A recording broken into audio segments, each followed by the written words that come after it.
반갑습니다. 같은 사랑을 주지 못하고 오직 한쪽으로 치우친 사랑을 우리는 편애라고 얘기를 합니다. 세상의 반쪽만 사랑하는 것이 편애에 오른 오래된 표정일지도 모르지요. 그래서 편애는 눈과 마음을 흐리게 한다고 합니다. 사랑을 받는 쪽에서는 더없이 행복하겠지만 사랑을 외면당한 쪽에서는 밤잠을 이루지 못하고 아파하고 또 괴로워할 수도 있습니다. 외면은 그 누구의 필요를 차갑게 거절하는 죽은 얼굴이다라고 얘기를 합니다.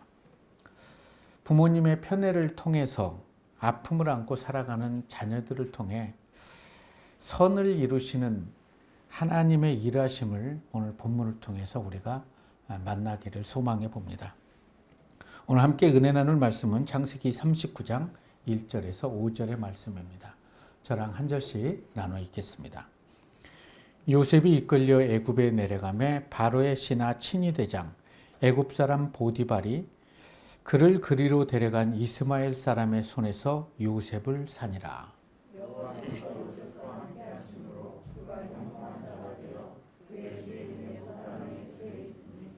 그의 주인이 여호와께서 그와 함께 하심을 보며 또 여호와께서 그의 범사에 형통케 하심을 보았더라.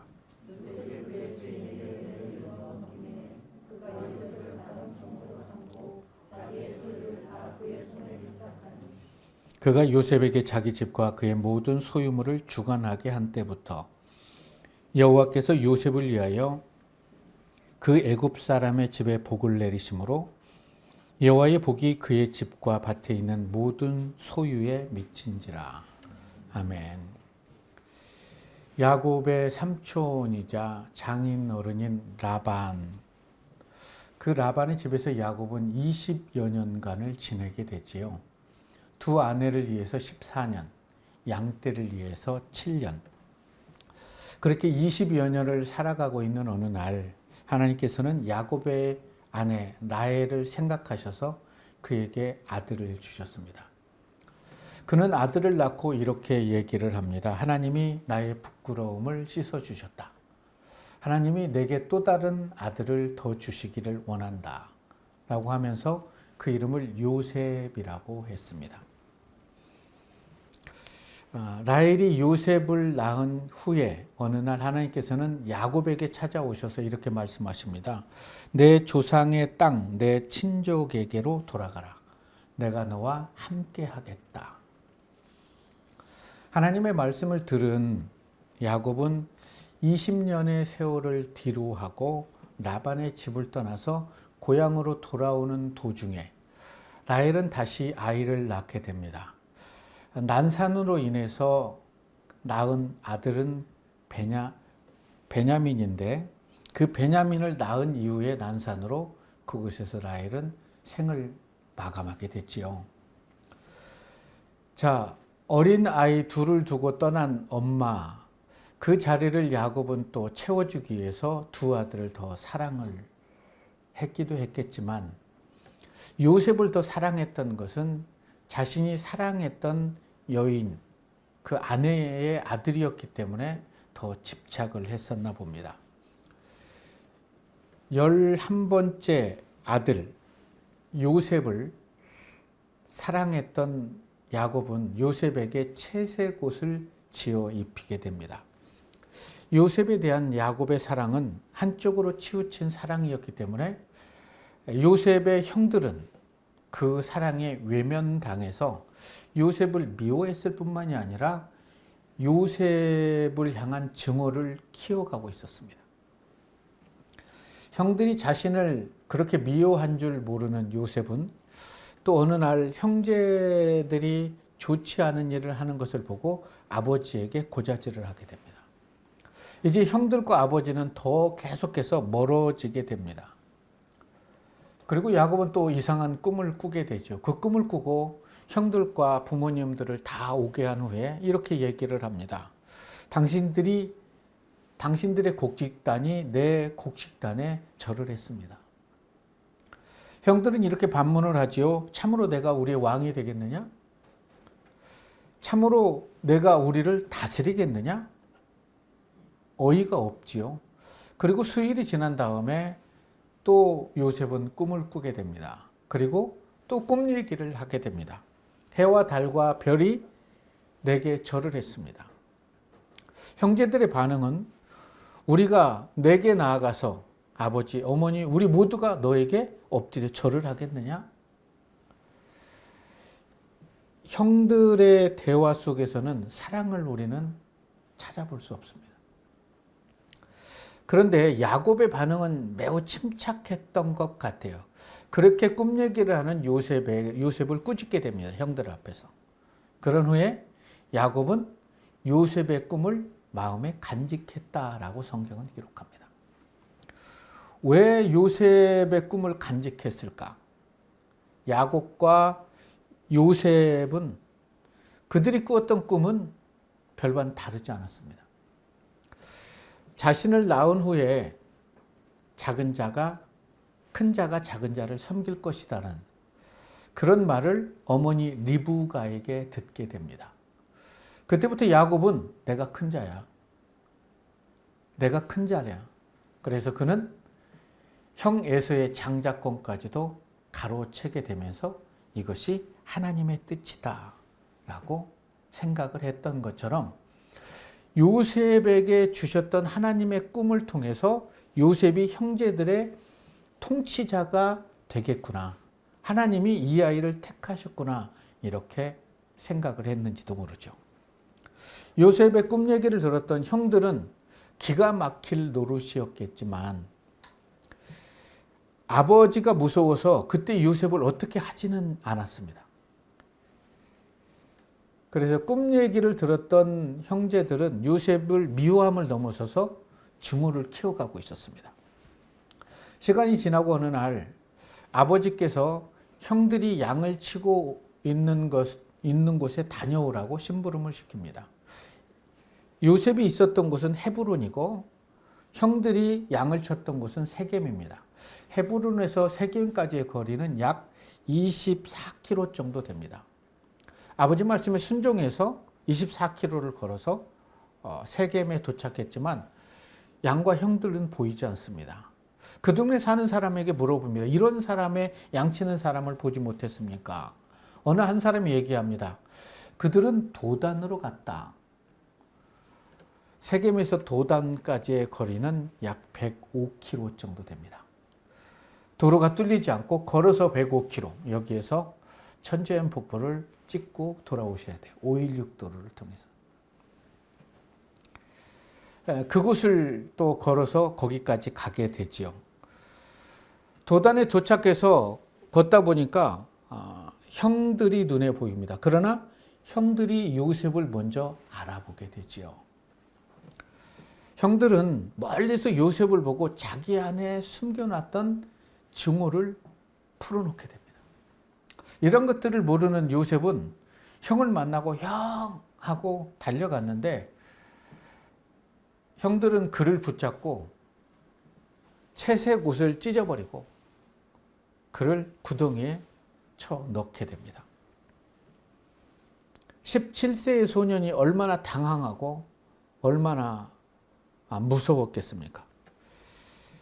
아무리 애원해도 형들은 요셉의 말을 들어줄 귀가 없었어요. 아우성치는 요셉을 뒤로 하고 형들은 서로 앉아서 빵을 먹게 됩니다. 멀리서 이스마엘 상인들이 오는 걸 보고 유다는 이런 제안을 하게 됩니다. 우리가 동생을 죽여서 무슨 득이 있겠느냐. 차라리 이스마엘 상인에게 요셉을 팔아버리자.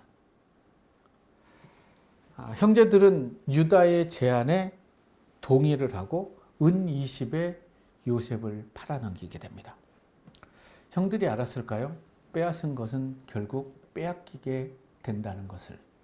오늘 본문 1절의 말씀을 보면 요셉이 이끌려 애굽에 내려가매 바로의 신하 친위대장 애굽 사람 보디발이 그를 그리로 데려간 이스마엘 사람의 손에서 요셉을 샀다라고 기록합니다. 이스마엘 상인들은 낙타를 타고 장거리 무역을 하는 아랍 상인들이었습니다. 형들은 요셉을 팔아서 은 20냥을 받은 후에 눈에 가시거리였던 요셉을 해침으로 인해서 속은 시원했겠지 모르지만 생명을 판 자들은 지금 당장은 속이 시원하고 후련할지 모르지만 동생을 팔아넘기고 동물이 동생을 죽였다고 아버지에게 거짓말을 한 형들은 그에 대한 대가를 평생을 안고 살아야 했습니다. 자신이 드린 예물을 받지 않음으로 인해서 동생 아벨을 죽여버린 가인에게 하나님은 찾아오십니다. 그리고 얘기합니다. 내 아우 아벨이 어디 있느냐? 가인은 하나님을 향한 분을 참지 못하고 이렇게 얘기합니다. 내가 동생을 지키는 자입니까? 가로 열고 닫고 동생을 죽이는 자지. 요셉의 형들과 가인은 다를 바가 없었습니다. 형은 위험으로부터 동생을 보호하고 지켜주는 자가 형이죠. 그러나 이들은 형들의 의무를 다하지 못하고 동생의 생명을 빼앗아 버린 겁니다. 샤르트리의 희곡 출구 없음은 이렇게 얘기를 합니다. 사람이 사람에게 타인이 된다는 것, 그것이 지옥이다. 유다의 제안으로 요셉은 생명을 죽음으로 내몰지 않았지만 형들은 이미 요셉에게 죽음보다 더 아픈 노예라는 삶을 안겨주었던 것입니다. 그래서 형들은 이미 요셉에게 타인이었던 거죠. 이스마엘 사람들에게 팔린 요셉은 영문도 모르게 애굽으로 끌려갑니다. 아무리 하소연을 해도 요셉에게 다가오는 건 채찍뿐이었죠. 애굽왕 바로의 시위대장 보디발에게 팔리게 되죠. 아버지의 사랑을 넘치도록 받았던 17살의 요셉. 그에게는 노예 생활은 처참하고 끔찍한 시간들이었죠. 아무런 희망도 그리고 어떠한 선택권도 다 빼앗겨버린 그의 삶은 삶이 아니라 지옥이었겠죠. 그런데 오늘 본문 2절의 말씀을 보면 우리가 이해할 수 없는 말씀이 나옵니다. 여호와께서 요셉과 함께 하심으로 그가 형통한 자가 되었다라고 기록을 합니다. 형들의 손에 죽임을 당하려다가 노예로 팔려버리고 그래서 많은 채찍을 맞고 유린을 당하고 노예가 된 그를 성경은 여호와께서 함께 하심으로 형통한 자가 되었다라고 기록을 합니다. 이게 형통일까요? 그때의 현장으로 다가가서 우리가 마이크를 대고 요셉에게 당신의 삶이 형통합니까? 그럼 요셉은 어떤 반응을 했을까요? 여러분이라면 마이크를 빼앗아서 던져버리고 자기의 원망을 쏟아내지 않았을까요? 그러나 요셉은 달랐습니다. 성경이 말하는 형통과 우리가 생각하는 형통은 결이 다른 것 같아요. 내가 생각한 대로 모든 일이 잘 풀릴 때 우리는 형통하다라고 얘기를 합니다. 그러나 성경에서 말하는 형통은 우리의 생각과는 달리 하나님의 뜻이 이루어질 때, 이루어지는 과정까지도 형통하다라고 얘기를 합니다.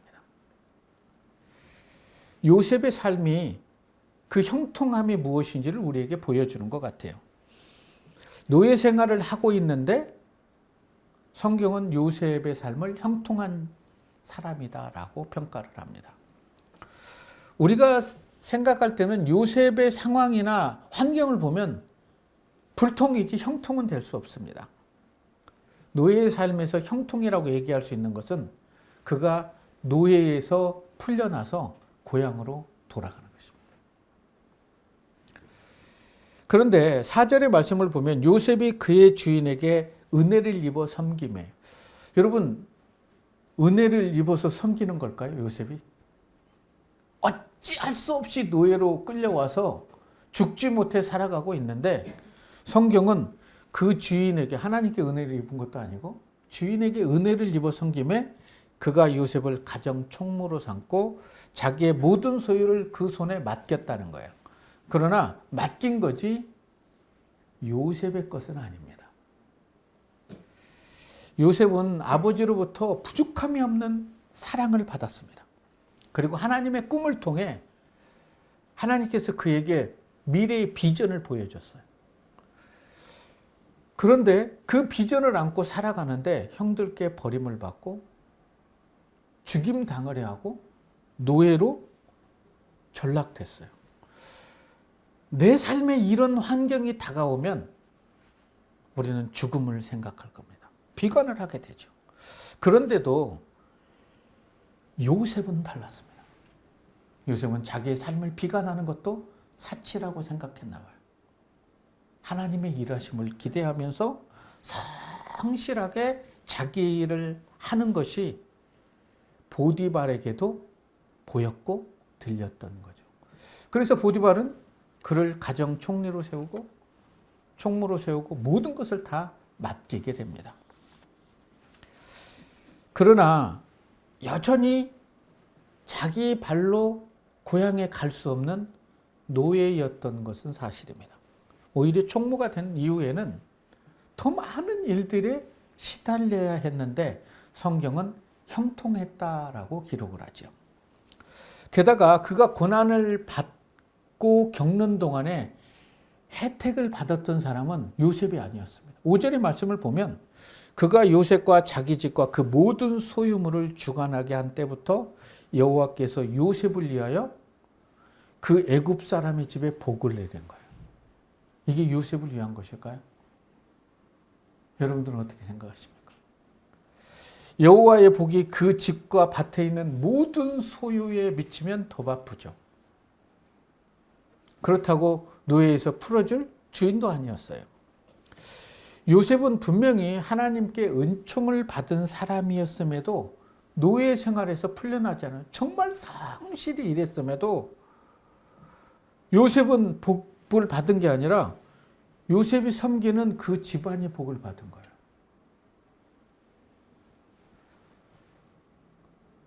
이런 사실을 볼 때는 요셉이 억울하고 이게 무슨 은혜라고 할 수 있겠지만 이것은 빙산의 일각이었습니다.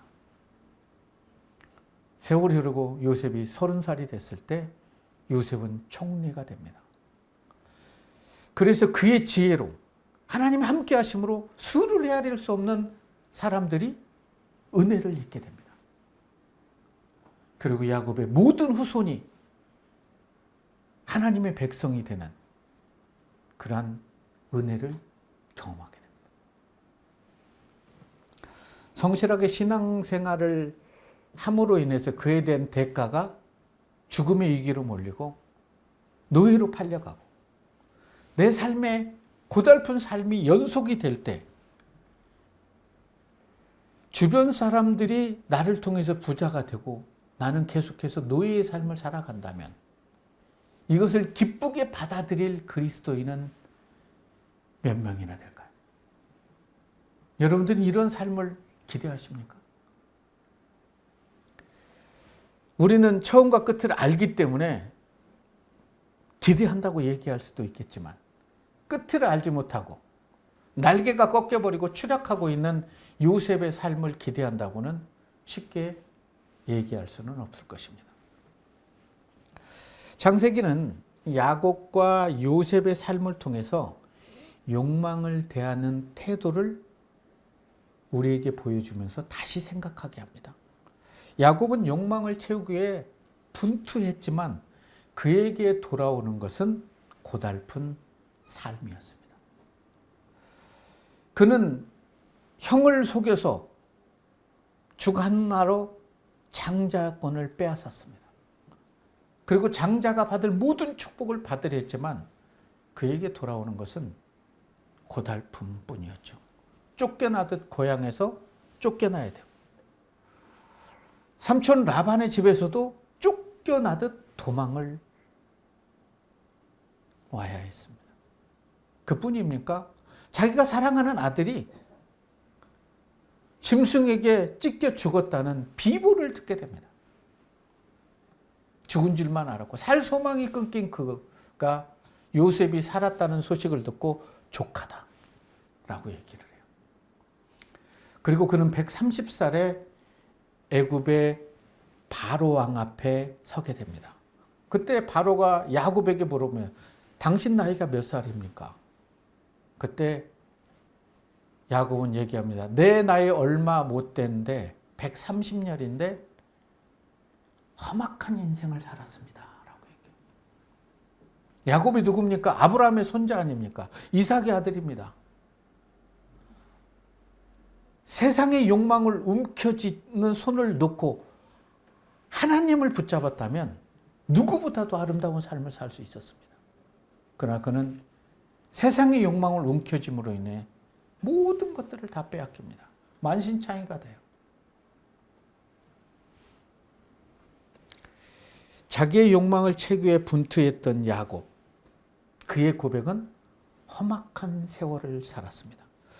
무엇이 야곱을 이런 삶으로 만들어 놓았을까요? 그것은 편애였습니다.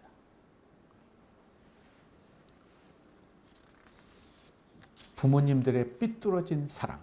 창세기 25장 28절은 이렇게 기록합니다. 이삭은 에서가 사랑한 고기를 좋아하므로 그를 사랑하고 리브가는 야곱을 사랑하였더라. 치우친 사랑으로 인해서 사랑하고 함께 행복해야 될 형제가 서로가 상처를 주고 상처를 받게 됩니다. 그래서 에서와 야곱은 영원히 타인일 수밖에 없었습니다. 서로가 서로에게 지옥을 선물한 것입니다.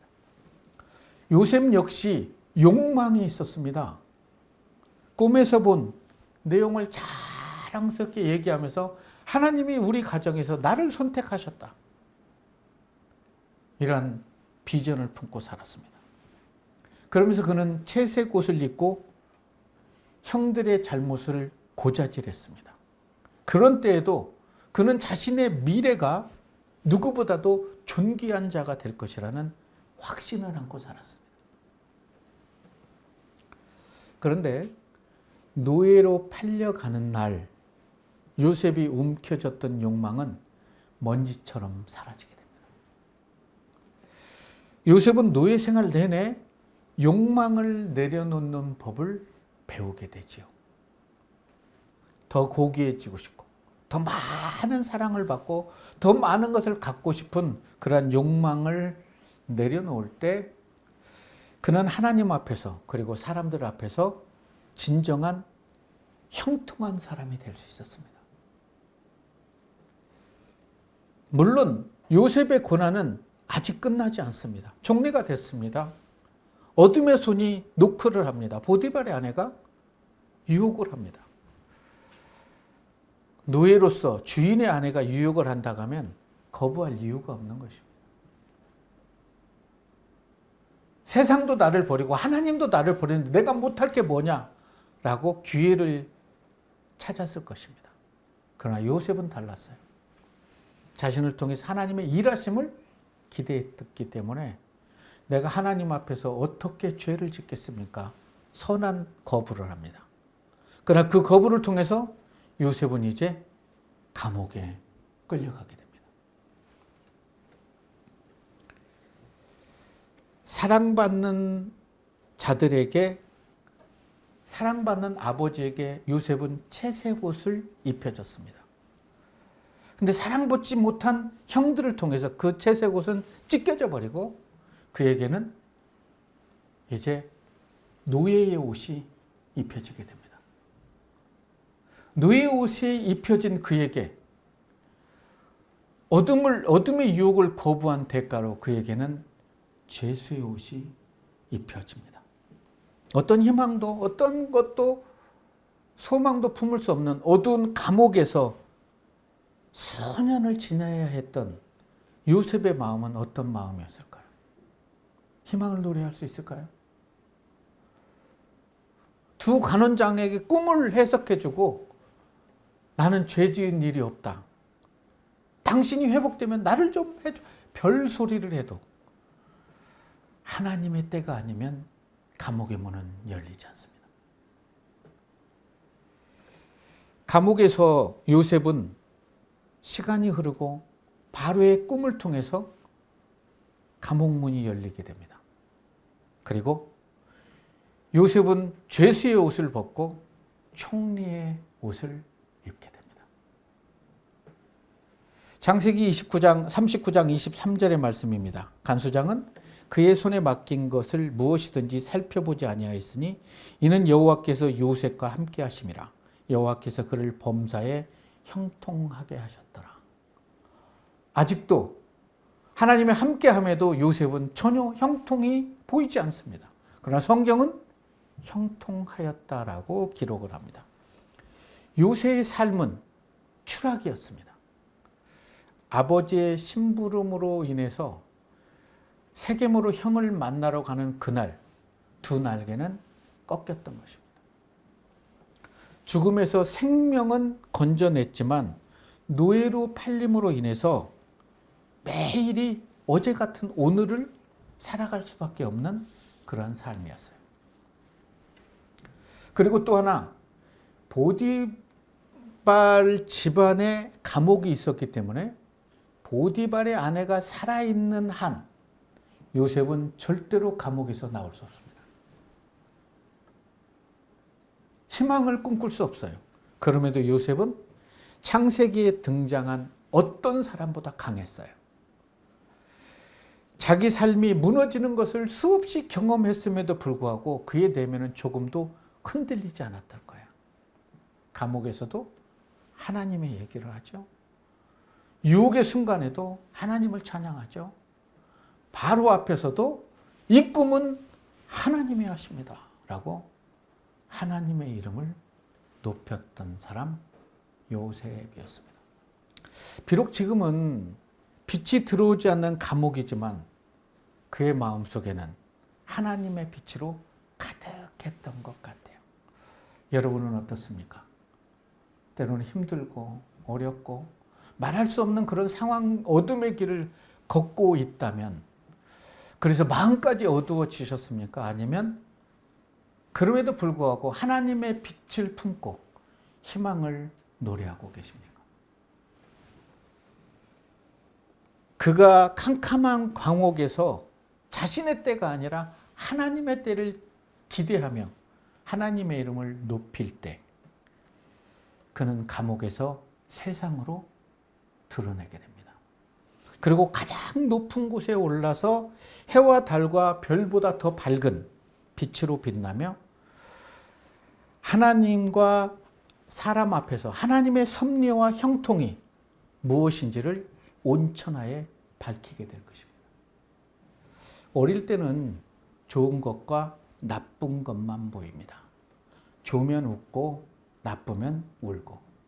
그러나 좀 더 성인이 되면 옳은 것과 잘못된 것을 분별하게 됩니다. 좀 더 나이가 들면 진짜와 가짜까지 분별할 수 있는 해안을 안고 살아가게 됩니다. 한 걸음 한 걸음 하나님의 말씀을 붙잡고 나아가다 보면 좋은 것, 싫은 것, 옳은 것과 잘못된 것을 넘어서서 진짜와 가짜를 분별하는 해안을 안고 예수 그리스도의 삶을 살아낼 수 있습니다. 우리는 선택할 수 있습니다. 내 삶을 어둠의 유혹에 내어놓든지 세상의 빛으로 오신 예수 그리스도의 빛을 받아들이든지. 하나님을 최우선순위로 섬기면서 예배하고 살아감에도 현실은 요셉처럼 낭떠러지에 굴러떨어지고 노예의 고달픈 삶을 살아가고 있습니까? 그때에도 하나님이 함께 하심을 기대하시기 바랍니다. 나는 지금 어떤 옷을 입고 있는가? 채색 옷을 입고 있는가? 노예의 옷을 입고 있는가? 죄수의 옷을 입고 있는가? 아니면 의의 옷을 입고 있는가? 그때가 하나님의 은혜를 건져 올릴 때임을 기억하셔서 어둠 속에서도 절망하지 마시고 우리를 자녀 삼으신 예수 그리스도의 이름을 부르시기 바랍니다. 여러분이 포기할지라도 하나님은 여러분들을 포기하지 않습니다. 여러분이 예수 그리스도를 믿고 너무나 행복해서 하나님께 쏘아 올렸던 그 비전이 이루어지지 않으므로 그 비전까지도 잊고 살아갈지라도 하나님께서는 그 기도를 기억하십니다. 그리고 그 비전을 이루시기를 기뻐하시는 분이 하나님이라는 사실을 오늘 본문 요셉을 통해서 우리가 깨달았으면 참 좋겠습니다. 그래서 고난을 통해 하나님의 일하심을 기대하며 하나님을 높여서 여러분들을 통해서 저분은 그리스도 예수 안에서 형통한 사람이구나. 그래서 여러분이 아는 수많은 사람들을 더 이롭게 할 수 있는 그런 요셉 같은 삶을 펼쳐갈 수 있기를 우리를 죄에서 구원하신 예수님 이름으로 축원합니다.